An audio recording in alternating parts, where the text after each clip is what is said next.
Of you, welcome back to my channel. मैं आज आप लोगों के लिए लेकर आ चुकी हूँ एक कलेक्टिव रीडिंग जिसका टॉपिक रहने वाला है लोगों की नज़र में आप कैसे इंसान हैं। लोग आपको किस तरह का इंसान समझते हैं, किस तरह का व्यक्ति मानते हैं, कैसी आपकी पर्सनालिटी देखते हैं और किस तरह का आपका स्वभाव समझते हैं, हम ये जानेंगे। रीडिंग जनरल है, कलेक्टिव है, सभी ज़ोडिएक साइंस के लिए है, हर उम्र के व्यक्ति के लिए है, टाइमलेस है। जब भी आप इस वीडियो तक पहुँचेंगे आपके साथ तभी रेजोनेट करेगा, फिर चाहे आप इस वीडियो तक कितने भी समय बाद क्यों ना पहुँचे हों। ओके, ये रीडिंग कलेक्टिव है, जनरल है, इसीलिए ज़बरदस्ती खुद को फिट इन करने की कोशिश मत कीजिएगा। जितना रेजोनेट होता है उतना ही एक्सेप्ट कीजिएगा and leave the rest. But अगर आप इस वीडियो तक पहुंच गए हैं समहाउ, तो डेफिनेटली इसमें कोई ना कोई मैसेज है आपके लिए, तभी आप यहाँ तक पहुँचे हैं। ओके,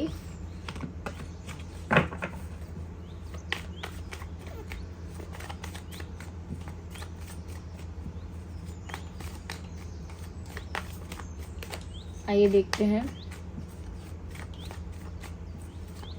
कि लोगों की नज़र में आप कैसे इंसान हैं। पहला कार्ड है 3 of pentacles.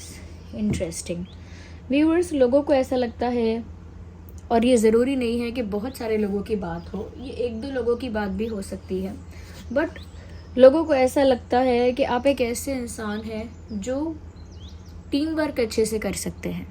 They believe, they feel, they think, उनको लगता है कि आप लोगों के साथ मिलकर बहुत अच्छे से काम कर सकते हैं।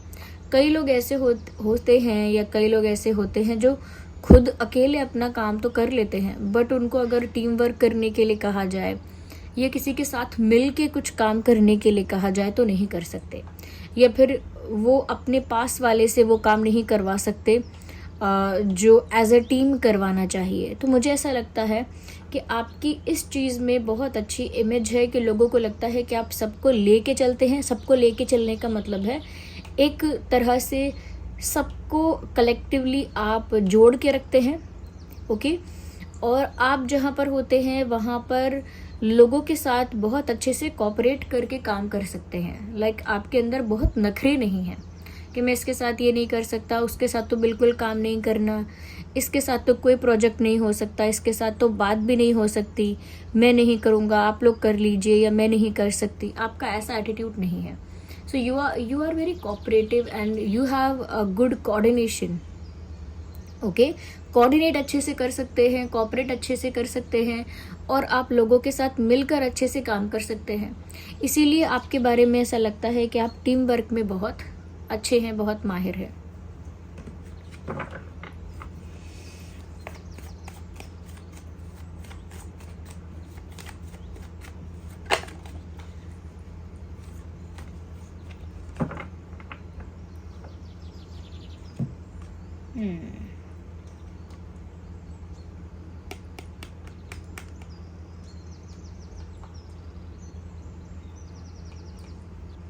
यहाँ पर व्यूअर्स ऐसा लगता है कि लोग आपके बारे में ये भी सोच रहे हैं कि आप बहुत ज़्यादा हार्ड वर्किंग हैं। मुझे नहीं लगता कि बहुत सारे लोगों की बात हो रही है या फिर शायद एक इंसान की बात हो रही है। ये कुछ भी लोग हो सकते हैं, कितने भी हो सकते हैं, बट ये ऐसे लोग हैं जिन्होंने आपको हार्ड वर्क करते हुए देखा है, जिन्होंने आपको स्ट्रगल करते हुए देखा है, मेहनत करते हुए देखा है। जो लोग आपके बैड टाइम्स में आपको देख रहे थे, ये ऐसे लोग हैं। और ये लोगों का मानना है कि आप मेहनत करने से पीछे नहीं हटते हैं, आप एक मेहनती इंसान हैं। अब ऐसा नहीं है कि हर जगह ही मेहनत कर रहे हैं, कि घर साफ कर रहे हैं तो वहाँ भी मेहनत कर रहे हैं, गाड़ी ठीक करा रहे हैं तो वहाँ भी मेहनत कर रहे हैं, पढ़ाई कर रहे हैं तो वहाँ भी मेहनत कर रहे हैं, और कपड़े धो रहे हैं तो वहाँ भी मेहनत कर रहे हैं। ऐसा नहीं, हार्ड वर्किंग है for the things you are dedicated for. जिन चीज़ों के लिए आप बहुत डेडिकेटेड हो, जिन चीज़ों के लिए आप बहुत पैशनेट हो, जिन चीज़ों के लिए आप बहुत ज़्यादा कह सकते हैं फोकस्ड हो, उन चीज़ों पर आप बहुत ज़्यादा हार्डवर्क कर सकते हैं। तो हार्ड वर्किंग तो है, पर जिन चीज़ों के लिए आप डेडिकेटेड हैं, जिन चीज़ों के लिए आप समर्पित हैं, जिन चीज़ों के लिए आप कमिटेड हैं, उन चीज़ों के लिए आप बहुत ज़्यादा मेहनती हैं, हार्ड वर्किंग हैं। जैसे किसी इंसान को अगर कोई एग्ज़ाम क्रैक करना होता है तो फिर वो उसी सब्जेक्ट के रिगार्डिंग, उसी एग्ज़ाम से रिलेटेड पढ़ाई करता रहता है और वहीं पर हार्डवर्क करता है। फिर उसका हार्डवर्क आप फैशन में या घर साफ करने में या ट्रैवलिंग करने में या कुछ और करने में आप हार्डवर्क नहीं देखेंगे। फिर पढ़ाई में ही, एजुकेशन में, क्वालिफिकेशन में, पढ़ाई लिखाई में ही उसका, स्टडीज़ में ही उसका हार्डवर्क दिखेगा। ऐसे ही आप जो भी कर रहे हैं और जिस चीज़ के लिए आप काफ़ी पैशनेट हैं, वहाँ पर आपका हार्डवर्क किसी ने तो नोटिस किया है। ओके, अब चाहे ये खुद के फैमिली मेम्बर्स हैं आपके, या फिर ये और भी रिलेटिव्स हैं या फ्रेंड्स हैं या क्लासमेट्स हैं या टीचर्स हैं, जो भी है। टीचर्स की तो बात चलिए अलग रही, कलीग्स भी हो सकते हैं, कलीग्स हैं, ओके, क्लाइंट्स हैं, कलीग्स हैं, बहुत सारे ऐसे लोग जो आपको जानते हैं, सोशल मीडिया पे हो सकते हैं ऐसे लोग। तो उन लोगों को लगता है कि आप बहुत मेहनती हैं और बहुत फोकस्ड हैं। आपके जो आपका गोल है, जो आपका ड्रीम है, उसी पर आपका फोकस रहता है, उसी के लिए आप डेडिकेटेड रहते हैं। आप बहुत डिस्ट्रैक्ट नहीं होते, तो आपका फोकस बहुत अच्छा है। जिस चीज़ पर आप एक बार फोकस करते हैं, फिर उस चीज़ से आपको कोई डिस्ट्रैक्ट नहीं कर सकता। जैसे अर्जुन जी के लिए कहते हैं, अर्जुन जी के लिए कहते हैं कि उन्होंने मछली की आग पर निशाना रखा था और वहीं फोकस रखा था। तो वहाँ से फोकस, फिर कुछ भी हुआ आसपास, वो डिस्ट्रैक्शन उनको नहीं हुआ। यहाँ पर उसी तरह की तारीफ है कि आप डिस्ट्रैक्ट नहीं होते, फिर चाहे कोई दोस्त आ जाए, कोई विपत्ति आ जाए, कोई अच्छा समाचार भी मिल जाए या कुछ भी हो जाए। कुछ लोग होते हैं ना, एक्साइटमेंट की वजह से डिस्ट्रैक्ट हो जाते हैं। आप डिस्ट्रैक्ट नहीं होते। हो सकता है आप होते हो पर्सनली, पर किसी को पता ही नहीं चलता कि आप डिस्ट्रैक्ट हुए, इसीलिए आपके बारे में कोई ऐसा सोचता ही नहीं है कि आप डिस्ट्रैक्ट होते हैं। लोगों को लगता है कि आपका बहुत अच्छा फोकस है, पर वो तो सिर्फ आपका मन जानता होगा कि आप डिस्ट्रैक्ट कितनी बार हुए, क्योंकि ये भी इम्पॉसिबल है कि बिल्कुल डिस्ट्रैक्ट ना होना। ओके, बट वो सिर्फ आप जानते हैं। और देखते हैं कि लोगों की नज़र में आप कैसे इंसान हैं।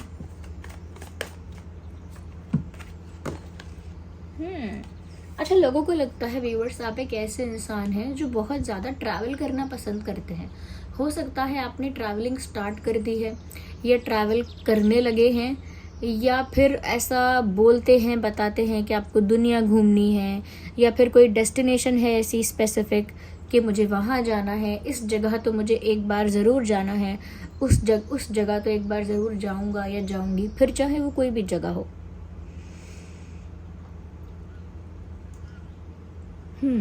तो लोगों को ऐसा लगता है। अब लोगों का गलत अजम्पशन भी हो सकता है आपके बारे में। हो सकता है किसी काम की वजह से या फिर किसी और रीज़न से आपको ट्रैवलिंग करना पड़ता हो, या फिर आप करना ना चाहते हो, फिर भी लोगों को आपको देख के ऐसा लगता हो कि आप बहुत घुमक्कड़ होंगे और आपका घर में पैर नहीं टिकता होगा। People think that. ओके, अगर आप ज़रूरी काम के लिए भी बार बार बाहर जाते हैं, तो स्टिल लोग सोचते हैं कि इसका पैर घर में नहीं टिकेगा, या फिर ये इंसान ऐसा नहीं है जो एक जगह रहेगा, ये जगह जगह जाएगा। तो पीपल थिंक दैट, लेकिन वो अपने काम की वजह से भी हो सकता है। ये नहीं है कि कोई मस्ती मजाक का ट्रैवल चल रहा है, इन्जॉय करने के लिए ही हो रहा है।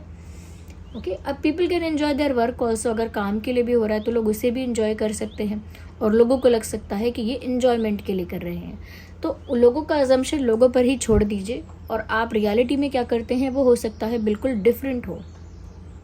बट लोगों को लगता है आप एक बिंदास किस्म के इंसान हैं, और आपको घूमना फिरना, ट्रैवलिंग, नई नई जगहों को एक्सप्लोर करना, ये सब बहुत पसंद है।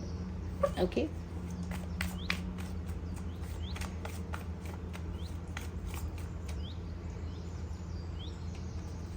we need one card at one time.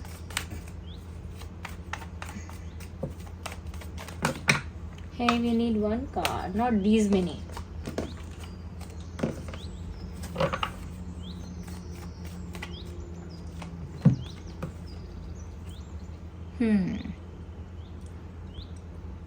अच्छा, लोगों को ऐसा भी लगता है कि आप बहुत अच्छे मैनिफेस्टर हैं। अब देखिए, जनरली लोग तो ऐसा नहीं सोचते ना कि अरे वो लड़का बहुत अच्छा मैनिफेस्टर है। People don't think like that.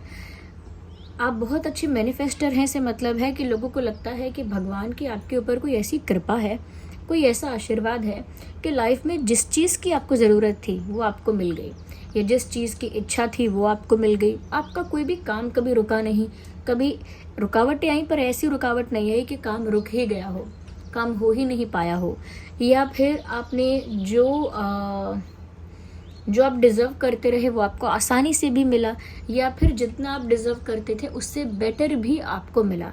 तो लोगों का ये अजम्पशन है कि किसी न किसी देवी देवता की आप पूजा करते हैं, या किसी सुपर नेचुरल एनर्जी पर आपका बहुत फेथ है, किसी फॉर्म ऑफ गॉड पर आपका बहुत विश्वास है, और वही आपको ब्लेस कर रहे हैं। आपकी लाइफ में सर्कमस्टांसेस ऐसे बना रहे हैं कि आप सब कुछ कंफर्टेबली कर पाएँ, कंफर्टेबली पढ़ाई कर पाएँ, कंफर्टेबली प्यार कर पाएँ, कंफर्टेबली परिवार के साथ रह पाएँ, और कंफर्टेबली अपने सपने पूरे करने के लिए मेहनत कर पाएँ। अब मेहनत और कंफर्ट का कोरिलेशन यहाँ पर ये मत समझ लीजिएगा कि कंफर्ट है तो फिर मेहनत कैसे, मतलब स्मूथली कर पाएँ। हार्डवर्क भी वही कर सकता है जिसे वो पाथ मिल जाए हार्डवर्क करने के लिए। जिसे वो पाथ ही नहीं मिला वो हार्डवर्क कैसे करेगा। तो यहाँ पर लोगों को ऐसा लगता है कि यूनिवर्स वो चीज़ें आपको दे देते हैं जो आपको चाहिए, और ये उसी के साथ हो सकता है जो ब्लेस्ड है, ये उसी के साथ हो सकता है जिसका परमात्मा पर अथाह विश्वास है, बहुत विश्वास है। वो कभी कह सकते हैं कि वो कभी भी अपना फेथ नहीं लूज़ करता है, उसका हमेशा विश्वास रहता है। जैसे लोग क्या कहते हैं ना, वो 1 महीना कहते हैं मुझे विश्वास है, मुझे विश्वास है, और उसी 1 महीने में जब कोई काम खराब हो जाता है तो दूसरा महीना कहना शुरू कर देते हैं कि क्या हुआ विश्वास करके, कुछ अच्छा हुआ, कुछ अच्छा नहीं हुआ। तो उनका क्या है ना कि इतना कॉन्ट्राडिक्शन है उनके अंदर, उनके ही अपने विचारों के, अपने ही दिमाग में इतने मतभेद हैं, इतने वैचारिक मतभेद हैं अपने ही अंदर और अपने ही आप से, कि वो एक तरह का थॉट क्रिएट नहीं कर सकते, एक तरह की एनर्जी क्रिएट नहीं कर सकते, और एक तरह का बिलीफ सिस्टम नहीं रख सकते। आज कुछ और बिलीव करते हैं, कल कुछ और बिलीव करेंगे। अगर आपने बिलीव कर लिया था, आपका फेथ था कि मेरे साथ सब अच्छा होगा, मेरे साथ भगवान है, तो फिर वो फेथ कहाँ चला गया? जस्ट बिकॉज एक डिफ़िकल्टी आ गई, जस्ट बिकॉज आपके फैमिली में किसी की तबीयत ख़राब है, या जस्ट बिकॉज आपको थोड़ा सा लॉस हो रहा है, जस्ट बिकॉज थोड़े बहुत इश्यूज़ और फेस करने पड़ रहे हैं, गाड़ी का चालान कट गया, इतनी सी बात है। अगर तो छोटी मोटी दिक्कतों से भी अगर इंसान ये सोच रहा है कि ये मेरे लिए एक साइन है कि यूनिवर्स मेरे साथ नहीं है, तो ये गलत है। आपको थॉट प्रोसेस वैसा ही रखना होता है कि मेरे साथ भगवान है।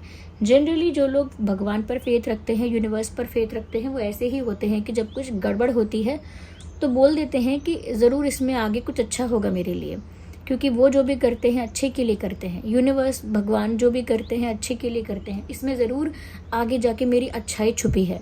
तो वो ऐसा मान के चलते हैं, चाहे उस समय उनको दिख नहीं रहा होता ऐसा, बट दे बिलीव दैट।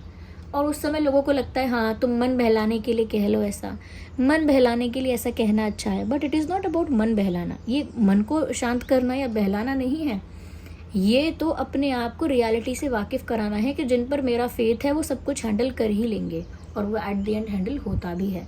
तो लोगों का जब ये मानना है कि आप एक बहुत अच्छे मैनिफेस्टर हैं, तो उसका मतलब यही है कि ईश्वर का बहुत आशीर्वाद है, कोई डिवाइन एनर्जी है जो आपको प्रोटेक्ट कर रही है, प्रोवाइड कर रही है, कोई तो ऐसी डिवाइन एनर्जी है। वैसे तो ये रीडिंग सभी ज़ोडिएक साइंस के लिए है, लेकिन अर्थ साइन बहुत प्रोमिनेंट है। तो टॉरस, वर्गो, कैप्रिकॉर्न काफ़ी प्रोमिनेंट साइंस है यहाँ पे। और देखते हैं कि लोगों की नज़र में आप कैसे इंसान हैं। Well we need 1 card at 1 time. अच्छा व्यूअर्स, लोगों को ऐसा लगता है that you are someone who is very caring type of a person. बहुत केयरिंग है, लाइक नर्चरिंग है, केयरिंग है, यानी कि अगर किसी की आपसे दोस्ती हो गई तो उस दोस्ती को बहुत प्यार से संभाल के रखेंगे, बहुत केयर करेंगे उस दोस्ती की। अगर आपको कोई नई बुक मिल गई तो उस बुक को बहुत प्यार से रखेंगे, संभाल के रखेंगे। कोई नई ड्रेस या नए शूज़ मिले हैं, उन्हें बहुत प्यार से संभाल के रखेंगे। कुछ भी हो, नया दोस्त हो, नया बेडशीट हो, नए कपड़े हों, या फिर कुछ भी, तो you are someone who handle things और पीपल विथ केयर। आप एक वो इंसान है जो लोगों को और चीज़ों को संभाल के और प्यार से रखना जानते हैं, यानी कि सहेज के रखना जानते हैं, संभाल के रखना जानते हैं, केयर करना जानते हैं। सपोज आपको कोई प्लांट दे दिया गया, कोई पौधा दे दिया गया, तो उसका भी आप बहुत अच्छे से ध्यान रखना जानते हैं, या कोई पेट है आपके पास तो उसका भी बहुत अच्छे से ध्यान रखना जानते हैं। तो इन शॉर्ट कह सकते हैं कि केयर करना आप बहुत अच्छे से जानते हैं, नर्चर करना आप बहुत अच्छे से जानते हैं। तो ये आपकी एक क्वालिटी है जो किसी एक पर्सन ने ही नोटिस की होगी शायद, बट की है, ये अननोटिस नहीं गई है, आपकी जो अच्छाई है वो अननोटिस नहीं गई है। और सरप्राइजिंगली यहाँ पर भी पेंटिकल्स हैं, यहाँ पर भी पेंटिकल्स हैं और यहाँ पर भी पेंटिकल्स हैं। Earth sign Taurus Virgo Capricorn, अगर आप टॉरस वर्गो कैप्रिकॉर्न नहीं है तो अर्थ एलिमेंट का आपके बर्थ चार्ट में बहुत प्रोमिनेंट रोल है। आपका जो बर्थ चार्ट है, ओके, उस बर्थ चार्ट में अर्थ एलिमेंट का 5 एलिमेंट्स ये जो हैं, इनमें से अर्थ एलिमेंट का आपके चार्ट में बहुत योगदान है, बहुत इम्पॉर्टेंट रोल प्ले करता है। तो अगर आप मेरी बात मानेंगे, चाहे कुछ भी आप फॉलो करते हो, कुछ भी बिलीफ सिस्टम हो, इतना तो आप वैसे भी कर सकते हैं जनरली भी, कि जब आप सुबह सुबह उठते हैं, बिस्तर से पैर नीचे रखते हैं ज़मीन पर, धरती पर, तो एक बार धरती को छूकर माथे से लगाइए, या फिर डायरेक्ट माथा ही धरती से लगाइए, अपना जो हेड है वो ज़मीन पर लगाइए, जैसे लोग धरती को प्रणाम करते हैं वैसे ही। या फिर अलग अलग प्रेयर्स में ये सब अपने आप ही होता है कि आप झुकते हैं और धरती पर अपना सर रखते हैं, और या फिर आप छू कर भी प्रणाम कर सकते हैं। तो अर्थ को प्रणाम ज़रूर करिए आप, क्योंकि इसमें तो टाइम भी नहीं लगता, और इसमें ऐसा भी नहीं है कि नहा के करना है, कि 2 बजे करना है, कि 1 बजे करना है। जब भी आप करना चाहें करिए, अर्थ को प्रणाम करिए। बस सुबह का टाइम ज़्यादा अच्छा माना जाता है, ओके, बट करिए, क्योंकि अर्थ कहीं ना कहीं एलिमेंट ऐसा है जो आपके लिए अच्छा है, इम्पॉर्टेंट रोल प्ले करता है, तो उसका आपको ध्यान भी रखना है। ओके, एंड लेट्स सी मोर कि और लोगों की नज़र में आप कैसे इंसान हैं। अच्छा व्यूअर्स, ये जो मुझे अर्थ का समझ में आया है ना, मुझे ऐसा लगता है कि आप एक प्रोवाइडर बनेंगे या बन गए होंगे। ओके, आपकी डेस्टिनी आपको प्रोवाइडर बनाएगी, चाहे आप 20,000 रुपया कमाएं, चाहे आप 2 लाख रुपया कमाएं या 2 करोड़, डेस्टिनी आपको प्रोवाइडर बनाएगी। प्रोवाइडर यानी कि जो इंसान दूसरों को प्रोवाइड कर रहा है, दूसरों को सर्व कर रहा है, ऐसा इंसान बनेंगे आप, चाहे आपकी इनकम कम हो या ज़्यादा। कोई लोग ऐसे होते हैं जो प्रोवाइडर होते हैं, वो अपने घर में एक ही होंगे, चाहे उनकी इनकम कम होगी या ज़्यादा, वो प्रोवाइड कर रहे होंगे, यानी घर वालों को प्रोवाइड कर रहे होंगे।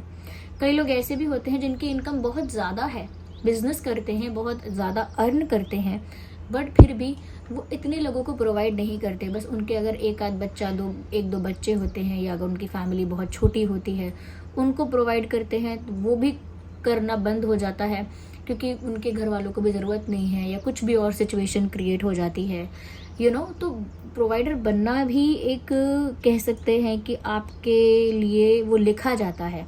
तो यहाँ पर मुझे ऐसा लग रहा है कि आपके लिए लिखा गया है कि आप प्रोवाइडर बनेंगे। अब ये किस तरह का प्रोवाइड करना है, फैमिली को प्रोवाइड करेंगे, सोसाइटी को सर्व करेंगे, एनवायरनमेंट को सर्व करेंगे, या पशु पक्षियों को सर्व करेंगे, मानवता के लिए कार्य करेंगे, कुछ तो ऐसा है।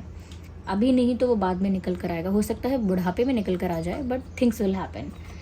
ओके, यहाँ पर ओके सॉर्ड्स, तो यहाँ पर भी वर्ष मुझे ऐसा लगता है कि लोगों को आपके बारे में ऐसा भी लगता है that you are a very good decision maker. आप एक बहुत अच्छे डिसीजन मेकर हैं, आप बहुत अच्छा निर्णय लेते हैं, बहुत अच्छे फैसले करते हैं। हो सकता है आपने अच्छे फैसले नहीं किए, आपके तो मन में जो आया आपने बस वही किया, अब वो सक्सेसफुल हो गया, वो चीज़ वर्क कर गई, काम आ गई वो चीज़, या काम कर गई वो चीज़, तो लोगों को लगा कि अरे आपके फैसले बहुत अच्छे हैं। ओके, तो ये तो डिपेंड करता है डेस्टिनी पर ही, कि आपके मन में जो अच्छा लगा आपने वो कर लिया, और कल को वही चीज़ काम कर गई, तो लोगों को लगा कि अरे ये इंसान बहुत अच्छा फ़ैसला ले सकता है, इसी से पूछना चाहिए कि हम क्या करें, इसी इंसान से एडवाइस लेनी चाहिए, इसी इंसान से सजेशन लेना चाहिए, इसी इंसान को पूछ लेना चाहिए। तो अपने आप लोग बिलीव करने लगे कि आपके अंदर मैच्योरिटी है, सेंसिबिलिटी है, समझदारी है। ओके, आपके अंदर वो वाइसनेस है जो एक डिसीजन लेने के लिए चाहिए होती है। तो लोगों को लगता है, और हो सकता है कि आपने ऐसे ही मन में आया तो फैसला ले लिया, ऐसा किया ना हो, आपने सच में बहुत सोच समझ के डिसाइड किया हो और वो वर्क कर गया हो, लेकिन लोगों का ऐसा मानना है कि आप बहुत अच्छा डिसीजन लेते हैं और बहुत फेयर डिसीजन लेते हैं। ओके, पीपल ऑल्सो थिंक कि आपका डिसीजन ऐसा नहीं होता जो कहीं से भी किसी और के लिए गलत है, ये एक फेयर डिसीजन है और फेयर डिसीजन आप लेते हैं। तो लोगों का व्यूअर्स ऐसा मानना है आपके बारे में। हो सकता है कि इसमें से आधी बातें ऐसी हों जो वो मानते हैं और वो सच में भी आपके साथ वैसा ही है, लेकिन कुछ बातें ऐसी भी होंगी जो वो लोग तो मानते हैं आपके बारे में लेकिन वो रियलिटी में वैसी नहीं है आपके साथ। तो कमेंट्स में बताइए कितने % क्या है, और वीडियो को लाइक ज़रूर कीजिए। अगर आप नए हैं सब्सक्राइब कीजिए, बेल आइकन को प्रेस कीजिए। चलिए फिर मिलते हैं अगली रीडिंग में, तब तक के लिए bye bye family, bye bye angels, love you all, bye bye, take care.